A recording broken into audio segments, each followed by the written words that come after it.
ఈనాడు నిజంగానే ఈ సమాజానికి పట్టిన పీడ. జగనన్న ఏ ముహూర్తాన దుష్ట చతుష్టయంలో ఈనాడు పేరును ప్రస్తావించాడో గాని జగనన్న ప్రభుత్వంపై నిత్యం తప్పుడు కథనాలు ప్రచురిస్తోంది.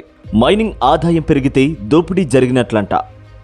చంద్రబాబు హయాంలో మైనింగ్ పేరుతో రాష్ట్ర ఖజానాకు రావాల్సిన వేల కోట్లు దోచుకున్నప్పుడు మాత్రం రామోజీకి పత్రికా విలువలు గుర్తుండవు. ప్రజల కోసం, సమాజం కోసం, రాష్ట్రం కోసం రామోజీ పేపర్ నడపడు. ఆయన పేపర్ నడిపేది వారి రాజకీయ, ఆర్థిక ప్రయోజనాల కోసమే. 2014-15లో చంద్రబాబు హయాంలో మైనింగ్ వల్ల రాష్ట్ర ఖజానాకు వచ్చిన ఆదాయం ఎంతో తెలుసా రామోజీ? 966 కోట్ల రూపాయలు. 2015-16లో 1496 కోట్ల రూపాయలు. 2016-17లో 1702 కోట్ల రూపాయలు. 2017-18లో 1850 కోట్ల రూపాయలు. 2018-19లో 1950 కోట్ల రూపాయలు. 2019లో వైఎస్ జగన్ సీఎంగా బాధ్యతలు చేపట్టిన తర్వాత పారదర్శక విధానాలు పాటించి మైనింగ్ నుంచి రాష్ట్ర ఖజానాకు ఆదాయం పెరిగేలా చేశారు. 2019-20లో 2068 కోట్ల రూపాయలు.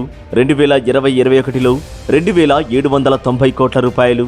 2021-22లో 3765 కోట్ల రూపాయలు.